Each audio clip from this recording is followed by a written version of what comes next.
নাটকের নাম স্বপ্নদোষ ও চোরের বংশ। ধরন পিওর কমেডি ধো সিচুয়েশনাল হিউমার। চরিত্র ১ মন্টু, সহজ সরল কিন্তু বিছানায় প্রস্রাব করার সমস্যায় জর্জরিত নায়ক। ২ বল্টু, মন্টুর অতি চালাক বন্ধু, পরামর্শদাতা। ৩ ভূত, মন্টুর স্বপ্নের ভূত, কাল্পনিক চরিত্র। ৪ বাড়িওয়ালা, মন্টুর মেস বা বাসার করা মালিক। দৃশ্য ১ ড্রয়িং রুম দিন। মন্টু মন খারাপ করে বসে আছে। বল্টু চা খাচ্ছে। বল্টু, কিরে মন্টু, তোর বিয়ের কথা হচ্ছিল না? মেয়ে পক্ষ তো দেখতে আসার কথা। মন্টু, ধুর আর বলিস না, বিয়ে তো মাথায় উঠেছে, মা বাবাকে না করে দিচ্ছি। বল্টু, কেন? সমস্যা কি? মন্টু, সেই পুরনো রোগরে বল্টু। রাতে ঘুমালেই মনে হয় সমুদ্রের পাড়ে দাঁড়িয়ে আছি, আর সকালে উঠে দেখি পুরো বিছানা ভিজে একাকার। এই অবস্থায় বউ নিয়ে সংসার করব কিভাবে? বল্টু, শোন, তুই আসলে স্বপ্ন দেখিস। স্বপ্নে তোকে কেউ নিশ্চয়ই উস্কানি দেয়। ঠিকই বলেছিস, আমি স্বপ্নে একটা ভূতকে দেখতে পাই। সে এসে আমাকে প্রসব করতে বলে, আর আমি অমনি প্রসব করি। আজ রাতে যখন ভূত আসবে, তখন তুই তাকে উল্টো চাপে ফেলবি। সে যা বলবে তা করবি না, বরং তার কাছে টাকা চাবি। দেখবি ভূত কেটে পড়বে। মন্টুর শোবার ঘর, রাত। মন্টু ঘুমাচ্ছে। আবহাওয়া থমথমে। হঠাৎ ধোঁয়াশা তৈরি হয় এবং একটি কিম্ভূতকিমাকার ভূত মন্টুর বিছানার পাশে এসে দাঁড়ায়। ভূত, কিরে মন্টু, অনেক দিন পর আসলাম।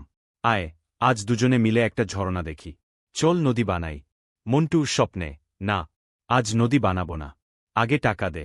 টাকা ছাড়া কোনো কথা নাই। ভূত, আরে আমার কাছে টাকা কই? আমি তো ভূত। মন্টু, টাকা না দিলে আমি প্রস্রাব করব না, এক ফোঁটাও না। ভূত, আচ্ছা ঠিক আছে, চলো পাশের পাড়ায় ওই কিপ্টে মহাজনের বাড়িতে চুরি করতে যাই। ওখান থেকে টাকা নিয়ে তোকে দেব। স্বপ্নের জগত, চুরির দৃশ্য। মন্টু আর ভূত একটি কাল্পনিক বাড়ির দেয়াল টপকাচ্ছে। ভূত আগে আগে উঠে গেছে, মন্টু পেছনে। ভূত, তাড়াতাড়ি আয়, সিন্দুক খালি করতে হবে। মন্টু, আসছি, কিন্তু দেয়ালটা তো অনেক উঁচু। হঠাৎ বাড়ির মালিক টর্চ নিয়ে বেরিয়ে আসে। ভূত এক লাফে হাওয়া। মন্টু দেয়ালের ওপর অর্ধেক ঝুলে আছে। বাড়ির মালিক মন্টুর পা শক্ত করে টেনে ধরেছে। বাড়িওয়ালা, বাস্তবে আসলে মন্টুর মশারি বাপা টানছে। এই চোর, ধরছি তোরে, আজ তোর একদিন কি আমার একদিন। মন্টু স্বপ্নে চিৎকার করছে, ওরে ভূত ভাই, পা ছাড়াতে পারছি না, লোকটা তো আমার পা ধরে আছে, আমি এখন কি করি?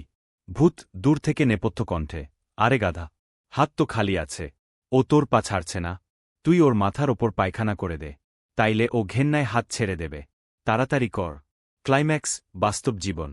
মন্টুর চিৎকার শুনে তার মেসের বন্ধু বল্টু আর পাশের ঘরের লোক দৌড়ে এসেছে। মন্টু তখনও ঘুমের ঘোরে ধস্তাধস্তি করছে আর জোর করে কোকিয়ে উঠছে।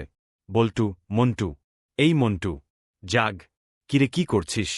মন্টু হঠাৎ চোখ মেলে তাকায়। দেখে সে মেঝেতে পড়ে আছে, আর বল্টু তার পা ধরে তোলার চেষ্টা করছে। ঘরের কোণে রাখা একটা বালতি বা মন্টুর প্যান্টের অবস্থা তথৈবচ। অ্যাস্টারিস্ক। মন্টু, হাঁপাতে হাঁপাতে, ভূত তো ঠিকই বলেছিল, পা ছাড়ানোর জন্য ওটাই সেরা বুদ্ধি ছিল। বল্টু, নাকে রুমাল দিয়ে, কিসের বুদ্ধি? তুই তো পুরো ঘর নরক বানিয়ে ফেলছিস। মন্টু, আরে বন্ধু, আগের বার শুধু প্রস্রাব করতাম, এবার ভূতের পাল্লায় পড়ে কাজটা আরও ভারী হয়ে গেছে রে। আমার আর বিয়ে করা হলো না। বন্ধু, আমি কি সারা জীবন চিরকুমারী হয়ে থাকব? এই বলে কান্নাকাটি শুরু করে দেয়।